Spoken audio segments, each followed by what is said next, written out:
Today on the campaign trail, NBC Nightly News anchor Brian Williams interviewed John McCain and his running mate Sarah Palin. Brian joins me now from Greene, Ohio, and along with him, NBC News political director Chuck Todd's also with us. Brian, how is she doing? The vice president of the nominee of the Republican Party has taken some hits. Well, she has, and Chuck and I have been listening to the first half of your broadcast and both feel you should be more emotional and into the topic matter. Chris, I'm just kidding. They got off both aircraft today.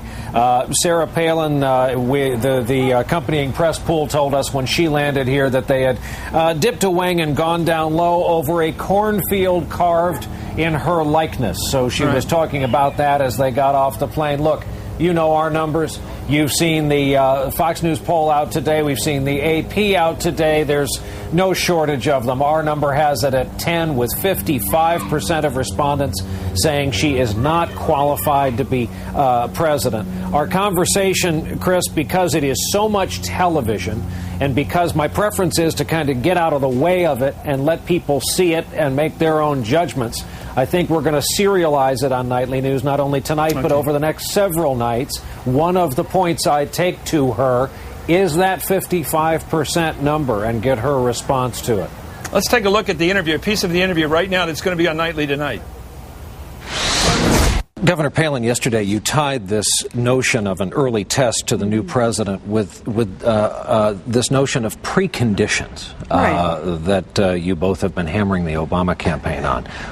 First of all, what in your mind is a precondition? You have to have some diplomatic strategy going into a meeting with someone like Ahmadinejad or Kim Jong-il, one of these dictators that would seek to destroy America or her allies.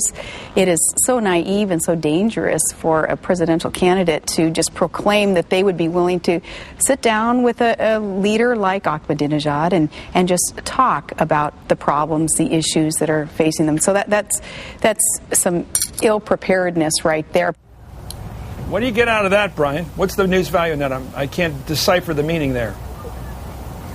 Well, I found it interesting, this tie in an interview yesterday, tying the what they see as this lack of sitting down with lack of preconditions with somehow the Biden theory of an early test of the mettle of whomever the new president is.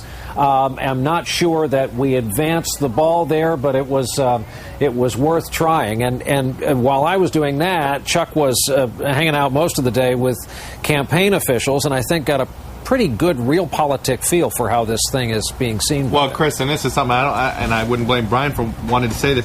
There was a tenseness between the two. There's no chemistry. I couldn't see chemistry between John McCain and Sarah Palin.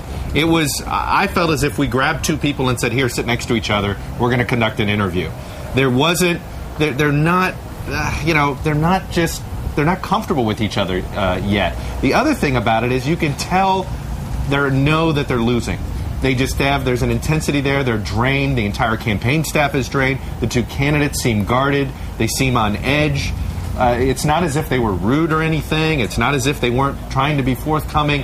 It's just they just seemed. It's a negative intensity. I don't know how else to describe it, but you'll see when you see the two of them together. The chemistry's not all there. You do wonder, is John McCain starting to blame her for things, blaming himself? Is she blaming him? You just wonder what's going on inside their heads. Are they upset with how the other has treated them, and is that why her numbers are low? But whatever it is, it's a negative vibe that you get in that room. Well, Brian, let's enlarge the picture a bit. It seems like it's tricky being running mates. You have to count on the other partner to back you up, especially if the other partner is their number two. Do you think we're seeing a similar thing in both campaigns right now, with perhaps Joe Biden talking about the threat that will face America 6 months into a Barack administration because he's a newcomer? That must have upset his running mate a bit. I imagine so. And Chris, you know your history. This has only been kind of a hand-in-glove relationship. A finite number of times in the modern era, you got to see up close the Carter-Mondale relationship. You saw how it worked in the campaign and saw how it worked in the West Wing. Kind of an early notion of the partnership of a vice president to a president. And I think the tops of both of these tickets are getting used to it. But on the one side, on the GOP ticket, you have what has just become a colossal story. And it was all encapsulated in the 7-minute soliloquy that Colin Powell delivered on Meet the Press. What has happened since the naming of Sarah Palin by John McCain? So many columnists have juxtaposed it to his expression on every poster at this rally today, Country First. Yeah, I want to ask that about... I just think that... Yeah, but Chuck, I want to ask you Chris. about what's been very successful politics, I think, and it is politics, on the Democrat side, which is to change the topic from she's a number 2 to she better be ready to be a number 1. That Colin Powell said that. He said that very well, I think. The job of the vice president is to be ready immediately to be president. That's a definition which seems to have taken hold, a job description that's taken hold. Well, it has, and you just look at our polling, we have the 55%. The other thing that I think that people may have overlooked in our poll yesterday had to do with the number of people who said John McCain's age is a factor. As her negatives have gone up, concern over John McCain's age has gone up a little bit. Those two go together. It's as if they realize, oh, I wasn't worried about John McCain. The idea of John McCain as president didn't bother me. He always seemed very presidential. That's not it.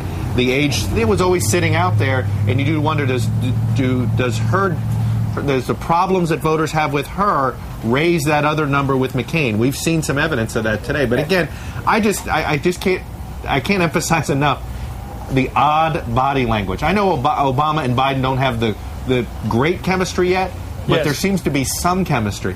I didn't see any chemistry here. It very much feels forced, and you almost wonder, now maybe it's the intensity of the moment. They know they're down, and you have no sleep at night. You need that idea that you might win to probably keep you going, and maybe they don't feel that they can win right now, and so they're missing that intensity. But that was the thing that struck me more than anything. The lack of, you almost wonder why they wanted the two of them sitting next to each other. And well, Chris, that is allow me to point out that there's a news item where we're jumping ahead at least 3 days coverage because, again, the conversation takes so long in evening news terms to play out.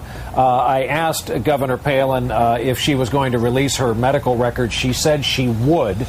So that is something of a reversal. And I must say, Chuck was there to witness this, a surprise to her campaign. It was a surprise to the campaign staff. That's the other thing, Chris. You do wonder, both of these candidates are on the verge of pulling a Bullworth, or at least you feel like they're on the verge of pulling a Bullworth. I think they're second-guessing everything. You know, they're at that moment, and this New York Times Magazine piece that's out there talking about the behind-the-scenes of this campaign, how they were in search of a message.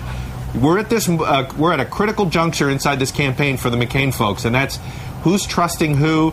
You've got people worrying about their reputations now. Now you're wondering, do the candidates trust the staff? Does the staff trust the This is a very dangerous time in a campaign that is behind. They desperately need some good news because you do wonder, is that cohesion disappearing inside, not just between the two mates that we saw today on camera, but with the entire campaign structure. Okay, it's great. Thank you very much, Brian Williams. Good luck with the interviews, and thank you, Chuck Todd. You can see Brian's interview with Governor Palin and Senator McCain tonight on NBC Nightly News.